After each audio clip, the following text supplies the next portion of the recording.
pessoal, tudo bem? Seja bem-vindo aí ao canal Comunhão ao Cubo. Eu sou o Eric Couto. Nós estamos dando continuidade aqui na nossa reflexão, na nossa meditação da sã doutrina. Solta a vinheta aí.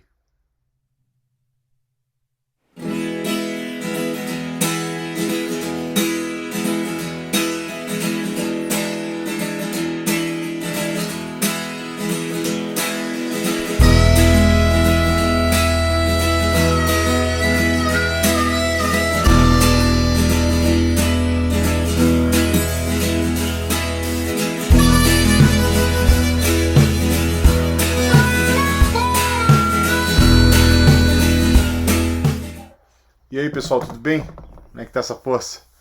Estamos aqui mais uma vez hoje para dar continuidade ao estudo sobre a sã doutrina. Na verdade não é um estudo, é uma meditação. Nós não queremos trabalhar com nenhum tipo de interpretação da verdade.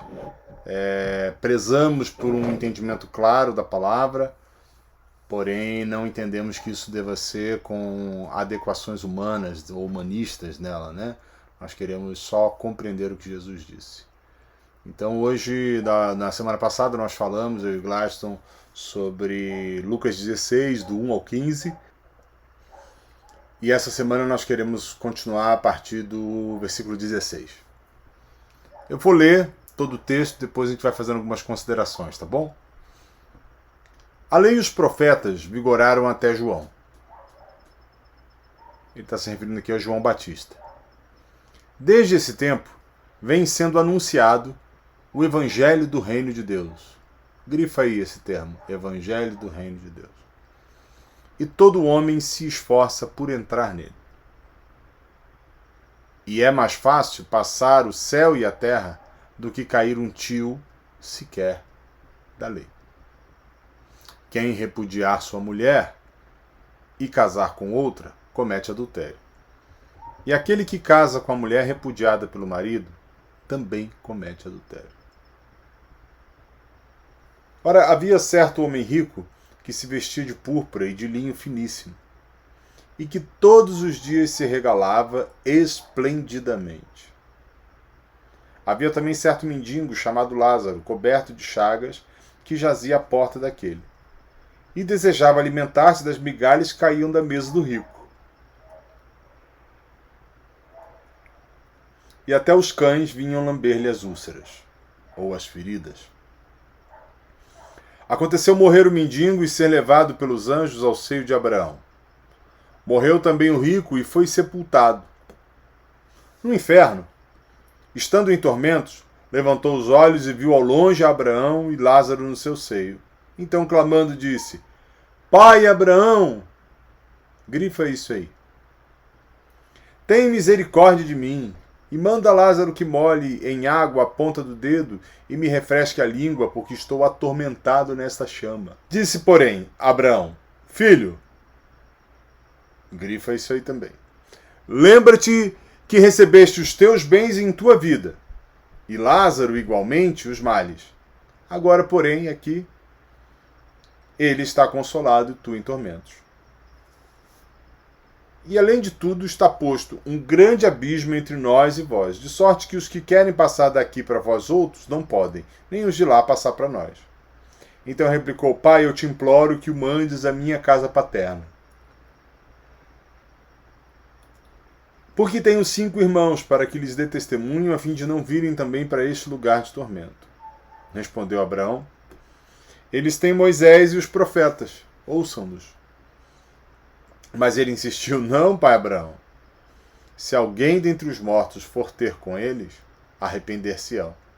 Abraão, porém, lhes respondeu: Se não ouvem a Moisés e aos profetas, tampouco se deixarão persuadir, ainda que ressuscite alguém dentre os mortos.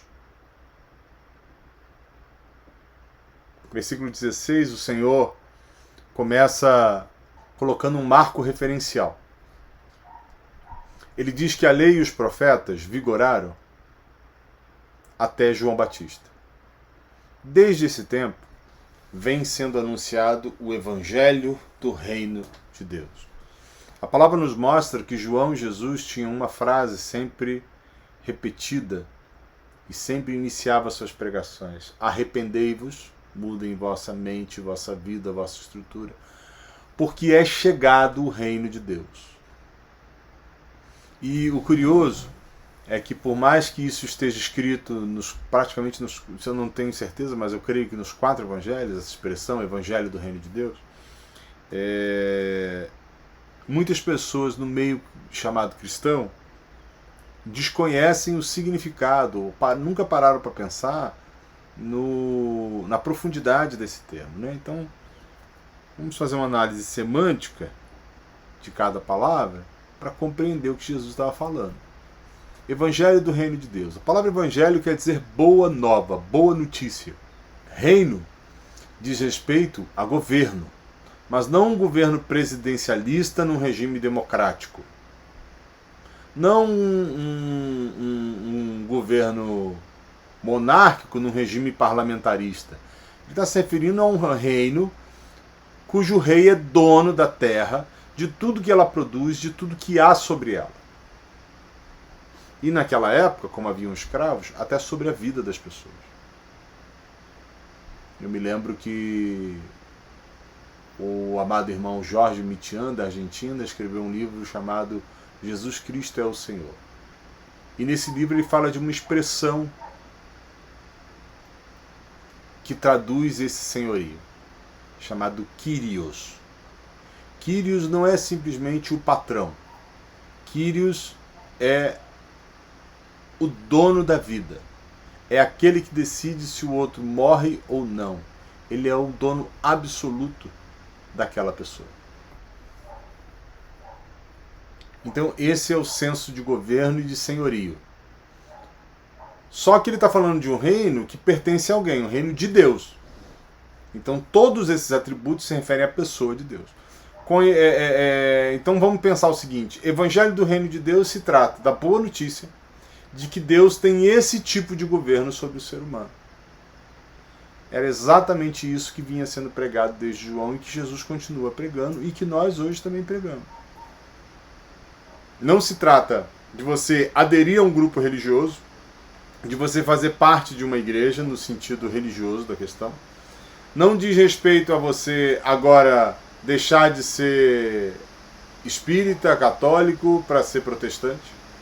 Se trata de você compreender, independente de qual seja a religião que você professa, que existe uma boa notícia. E essa boa notícia é que Deus tem esse nível de governo sobre a minha e sobre a sua vida. E que é possível obedecer esse governo. Por isso que o João Batista e Jesus falavam sobre arrepender-se. Mudem a forma de pensar de vocês e compreendam que é possível se sujeitar ao governo que vem da parte de Deus. Do que se falava nessa situação? O modelo que operava, que dominava essa situação, essa época, era de que o homem precisava de uma religião para se conectar com Deus. E em todas as nações haviam deuses falsos, mas também haviam religiões por deuses falsos. João Batista e Jesus chegam e começam a afirmar: olha, mudem a forma de pensar de vocês. É possível você estar sujeito ao governo que vem de Deus, porque a boa notícia é que Deus reina, Ele é Senhor da sua vida. Bom, essa notícia divide a humanidade em 2 grupos: obedientes, desobedientes, sujeitos ou insurretos contra o reino, mansos ou rebeldes, humildes, soberbos. Espero que faça sentido para você. É curioso porque eu tenho andado por alguns lugares compartilhando a palavra do reino de Deus e já vi muitos irmãos, alguns criados em congregações cristãs, e eles chegam a dizer que nunca ouviram a expressão Evangelho do reino de Deus. O Evangelho do reino de Deus não é o evangelho onde o homem está no centro. É o evangelho onde o Senhor é o rei de todas as coisas. Ele é o dono de todas as coisas.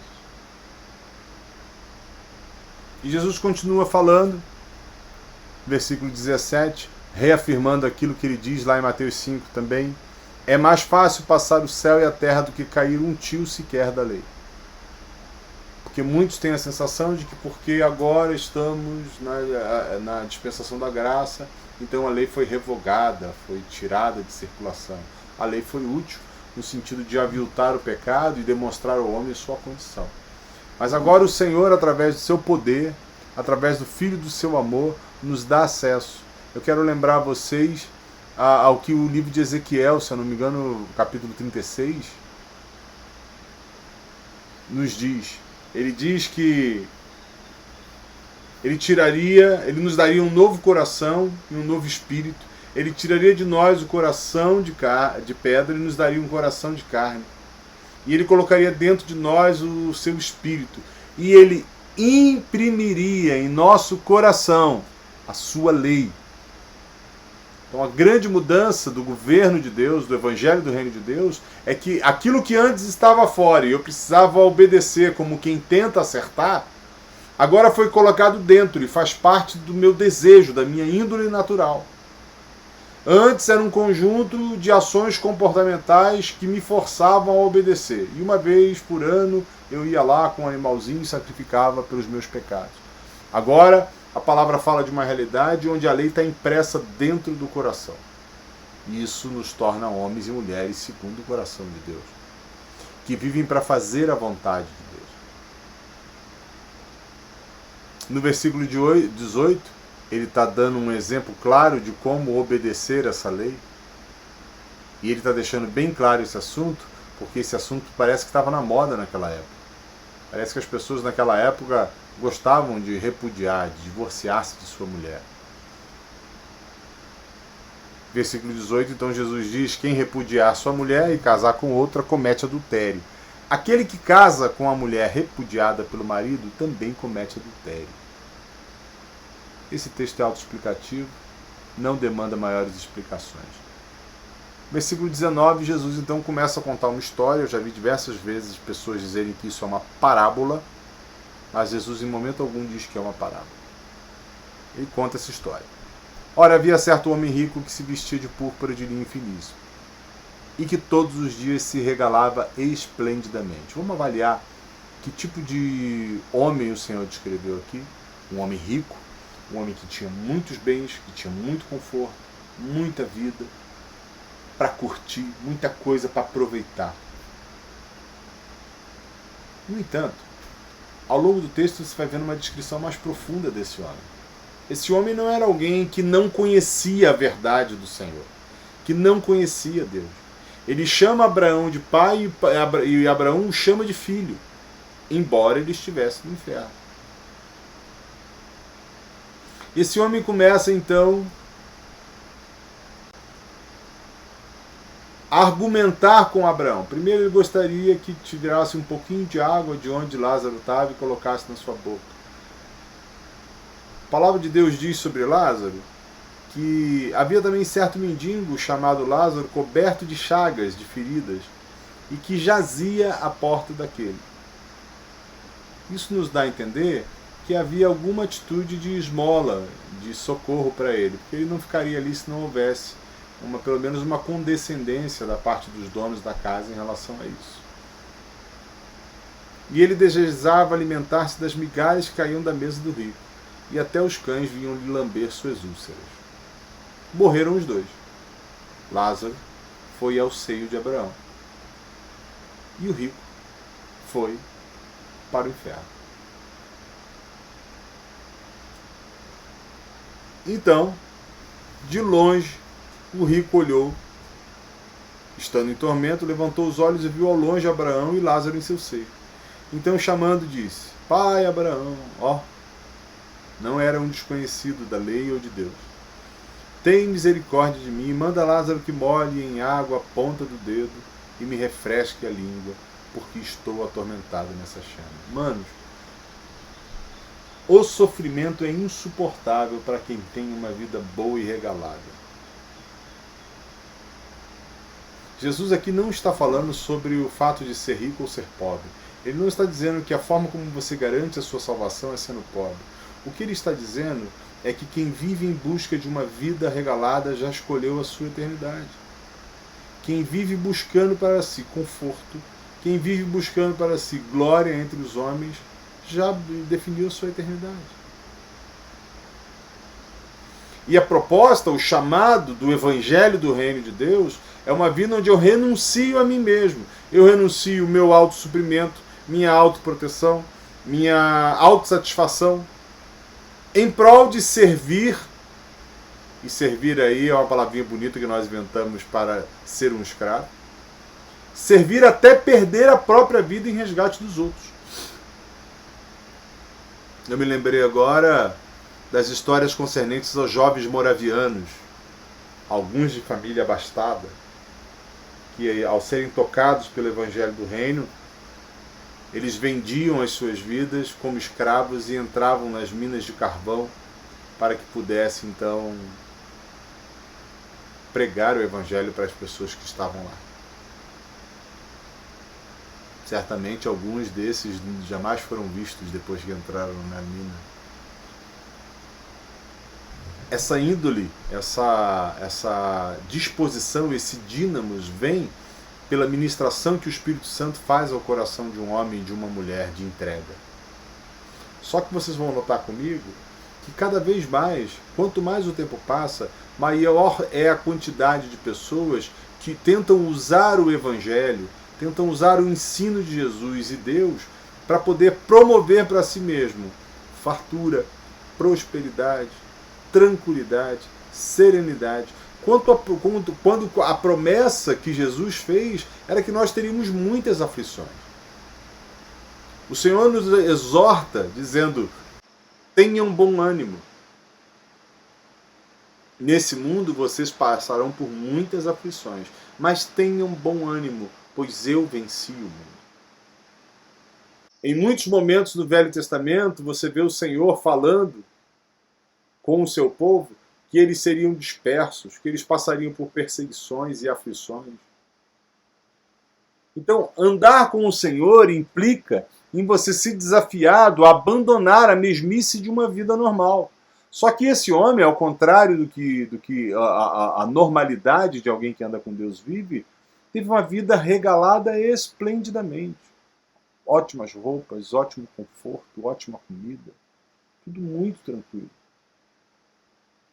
Numa época em que a sanitariedade era terrível, as enfermidades eram altas, havia muita pobreza, muita fome. O Império Romano, ele devastou muitas civilizações. Os judeus estavam devastados no meio daquela dominação política. E isso faz com que a gente medite qual seria o nosso papel, o que nós estamos buscando. Porque Jesus não mudou de assunto, ele ainda está falando sobre o reino de Deus, como ele começa lá no versículo 16. E ele está demonstrando para nós que buscar uma vida regalada, confortável, sereno e tranquilo é uma expectativa, é uma busca que nada tem a ver com alguém que entrou pela porta do reino e que vive na prática de sua vida o Evangelho do reino. Eu quero encorajar você a se avaliar e ver quanta energia você gasta em promover para si mesmo um bem-estar. Quantos hoje se privam de receber irmãos, de acolher necessitados, de pregar o Evangelho, porque precisam ter um pouco mais de bem-estar. Por outro lado, ele descreve o Lázaro, uma pessoa que passou por muitas aflições. Eu não sei dizer para você, porque Jesus também não conta, o que levou Lázaro a essa penúria, não só de não ter recursos desse mundo, como de mendigar e ter o seu corpo tomado de chagas, de feridas. Eu não sei o que fez isso aí. Mas o fato é que, dentro do assunto do reino de Deus, E dentro das falas de Jesus, quando eu pego a referência de tudo que Jesus ensinou sobre o Evangelho, sobre viver o Evangelho, você nota que a vida de um discípulo jamais foi prometido que seria fácil.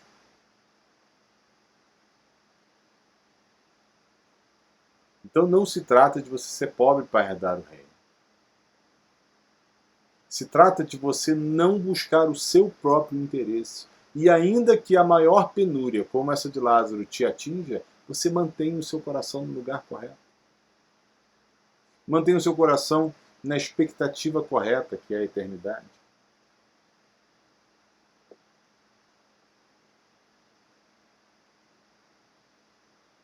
Versículo 25. Abraão responde ao rico e diz: Filho, lembra-te que recebeste os teus bens em tua vida, e Lázaro igualmente os males. Agora, porém, aqui ele está inconsolado e tu em tormento.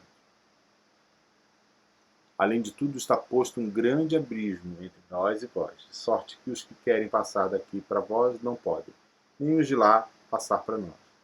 Então replicou: Pai, eu te imploro que mande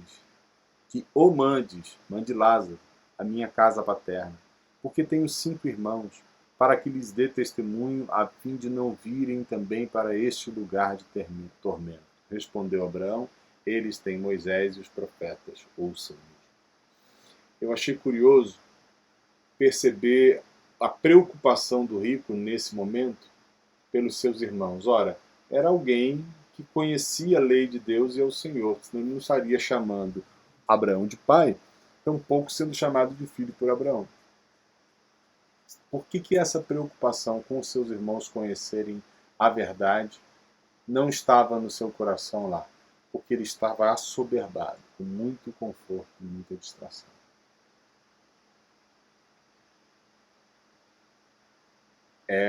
São grandezas inversamente proporcionais. Se você assoberbar a sua alma de conforto, distração, entretenimento, a sua percepção sobre a real necessidade das pessoas vai cair. E deixa eu te falar uma coisa. No Evangelho, a vida de um discípulo, ela tem uma base, ela tem um fundamento. O nome desse fundamento é amor. Deus é amor. E Deus traduz amor no Evangelho de João, capítulo 3, versículo 16, assim: porque Deus amou o mundo de tal maneira que ele deu o seu Filho unigênito, para que todo aquele que nele crê não pereça, mas tenha vida eterna. Em Marcos 10, se eu não me engano, versículo 43 ou 42, Jesus também, falando sobre si mesmo, ele diz: porque o Filho do Homem não veio para ser servido, mas para servir e perder sua vida em resgate de muitos, e dar sua vida em resgate de muitos. A própria natureza de Cristo era esse amor. Ele havia sido dado pelo resgate e agora ele se dava pelo resgate. Então a base da vida de alguém que está seguindo Jesus, de alguém que creu no Evangelho do Reino, de alguém que passou pela porta do Reino, a base é: essa pessoa serve até perder a vida em resgate dos outros. E sobre essa base, nós podemos levantar alguns aspectos. Por exemplo, a moralidade do ensino de Jesus atinge o meu comportamento, exige de mim mudanças de postura. Jesus fala sobre pureza sexual, Jesus fala sobre fidelidade ao voto do casamento, e que o casamento é indissolúvel enquanto houver vida dos cônjuges.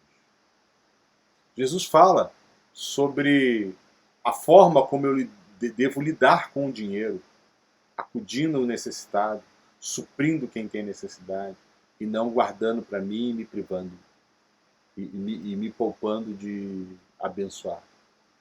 O Senhor Jesus fala sobre a necessidade de eu dedicar a minha vida em fazer discípulos, em ir por todo o mundo fazendo discípulos, batizando-os em nome do Pai, do Filho e do Espírito Santo e ensinando a guardar. Então esses troncos da vida de um discípulo foi estabelecido pelo Senhor. Não tem como ser discípulo sem essa prática. No entanto, tudo isso se baseia naquele amor que Jesus é, que ele viveu na prática, servindo até perder a própria vida em resgate dos outros. Precisamos olhar isso com clareza, meus santos. Porque senão nós estamos sendo enganados. Ser cristão, ser discípulo de Jesus, não se trata de você frequentar células, grupos caseiros, encontros da igreja somente. Essas coisas podem acontecer, não estou dizendo que não devam acontecer, nem que sejam erradas. Eu estou te falando que ser discípulo de Jesus implica, antes de qualquer coisa, tudo o que eu fizer com a atitude de servir ao meu irmão, até perder a minha vida em resgate dele. Do contrário, não é o evangelho do reino. Do contrário, eu vou ter muito mais poupar a própria vida, tentar salvar a minha vida, meu conforto, minha privacidade, meu dinheiro, meus bens, meu futuro. Todas coisas lícitas, mas que dizem respeito a tentar salvar a própria vida. Você sabe qual é o conselho de Jesus em Lucas 14 sobre isso? Aquele que tentar salvar a própria vida, perdê-la. Mas aquele que perder por amor de mim e do Evangelho, então a encontrará. Perder em prol do Evangelho não se trata de você ter uma vida religiosa.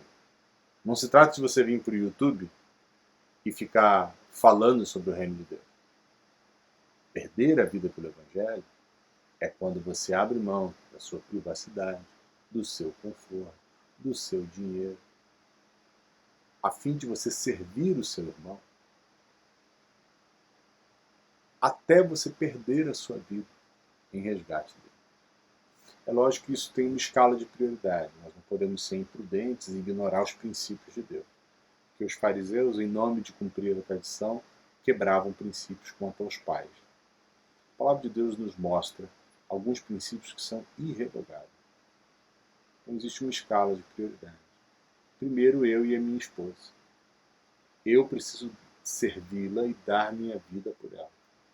Depois nós, por nossos filhos. Depois nossos filhos e nós, nossa casa, pela casa de Deus, pela família de Deus, ou os domésticos da fé. E por fim toda a família de Deus por todo mundo. Até que toda a terra se encha do conhecimento da glória do Senhor. Então, seguindo essa escala de prioridade, eu devo investir de forma clara as benesses que são para o meu conforto. Eu gosto de, geralmente quando a gente abençoa alguém financeiramente, né, a pessoa responde assim, Deus abençoe. Mas considera comigo uma coisa, a bênção não é quando ele me dá. A bênção é quando eu dou. Quando eu reparto com quem tem necessidade. Então, isso é ser abençoado. Porque quando eu ganho o dinheiro, ou o recurso, ou o conforto, se eu retiver para aquilo enquanto houver irmãos necessitados, aquilo vai me servir como maldição, não como bênção. Então há que haver um cuidado.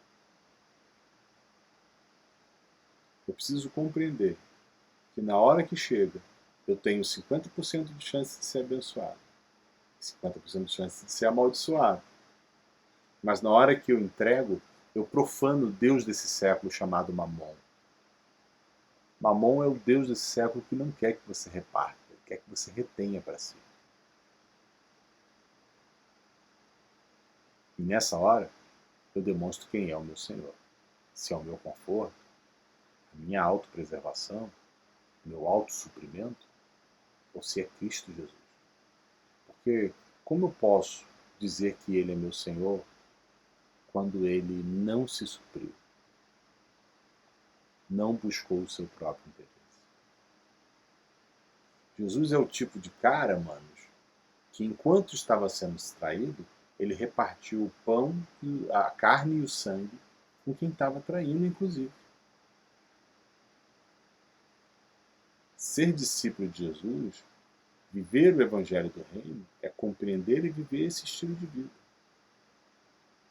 E no evento que o Senhor conta aqui, na história que ele conta, ele descreve um homem que teve uma vida devastada e um homem que tinha uma vida regalada.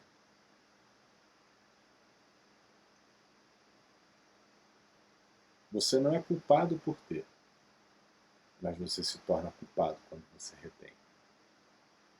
Deus deseja que a gente reparta, que nós dediquemos a nossa vida. E se eu tenho recursos, eu posso fazer isso com mais proeminência, com mais força. Eu posso resgatar ainda mais pessoas. Eu me lembro de uma cena do filme A Lista de Schindler. E no final do filme, ele está fugindo da Alemanha num carro, bem chicão lá. E aí os judeus se juntam para agradecer a ele. E naquele momento, aquele homem é tomado de um pranto muito grande e ele diz assim: eu não fui fiel o suficiente. Esse carro poderia ter salvo mais alguns judeus. Esse anel poderia ter salvo mais um. E ele se mostra transtornado por aquilo ali. E aquele livro, aquela cena ali, na verdade, é um chamado para nós. O homem que escolheu ter muito conforto, ainda que em detrimento dos outros, já escolheu a sua eternidade. Um homem que escolheu ter muita atenção, muito dinheiro, muito recurso, retendo para si, ele já escolheu a sua eternidade. A gente não pode ignorar uma fala de Jesus de uma forma tão profunda, tão intensa. Ele usa aqui imagens do contexto judaico, mas ele está falando de um princípio que diz respeito ao reino de Deus. E o reino de Deus, amados, não é somente para os judeus. É para todos aqueles que reconhecem Jesus Cristo como seu Senhor, como seu Quirios, como seu dono. Se Ele é meu dono, como eu posso me permitir não ter uma vida como Ele tem? Não viver como Ele vive? Não estar onde Ele está? Eu me lembro daquele texto onde o Evangelho conta sobre os discípulos de Emaús, né?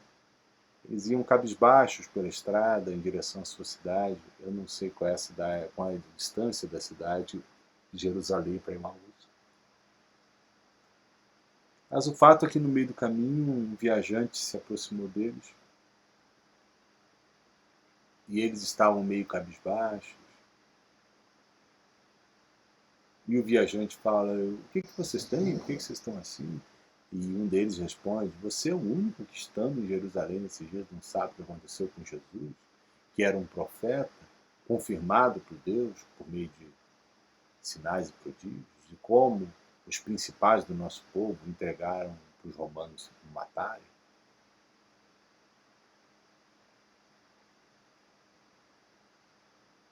E nesse momento Jesus os repreende, eles ainda não sabiam que era o Senhor, né?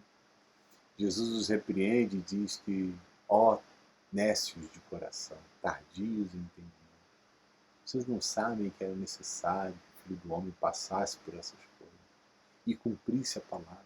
E ele vem citando, então, as profecias e as palavras que cercam todo aquele momento do flagelo, da paixão e da morte do Senhor. E aí, quando chega na porta de Emaús, a Bíblia diz que, o Evangelho diz que eles constrangeram o Senhor a entrar com ele na sua cidade. Jesus fez menção de passar adiante, mas eles constrangeram Jesus. E eu fico pensando que todas as vezes que nós queremos manter o nosso conforto, o nosso suprimento, nós estamos constrangendo Jesus a vir para a mesquinhez da nossa realidade. E na minha loucura eu fico pensando, o que aconteceria se aqueles dois continuassem seguindo Jesus pela estrada? A Bíblia diz que Jesus, os amando, né, entra na cidade com eles. E num determinado momento eles estão na casa, eles servem alguma coisa para comer e Jesus levanta o pão e dá graças e parte. Na hora que ele parte o pão, os olhos deles se abrem e eles reconhecem o Senhor. E aí o Senhor desaparece da frente deles. E eles falam: era Jesus. Você não percebeu que enquanto ele falava, o nosso coração ardia? Eu quero, com essa meditação, que você tenha esse sentimento do seu coração arder pela palavra do Senhor. Essa história contada por Jesus sobre o rico e o Lázaro diz respeito a quem está no governo, a quem está sentado no trono. Essa história diz respeito ao quanto você está disposto a perder sua vida para dedicar ela em serviço ao Senhor e aos irmãos, para resgatar os seus irmãos, para resgatar as pessoas. Isso é a escolha da própria eternidade. Que Deus fale ao seu coração. Que a palavra do Senhor, pelo Espírito Santo, encontre abrigo no seu coração. E que você seja renovado para a glória de Deus. Em nome de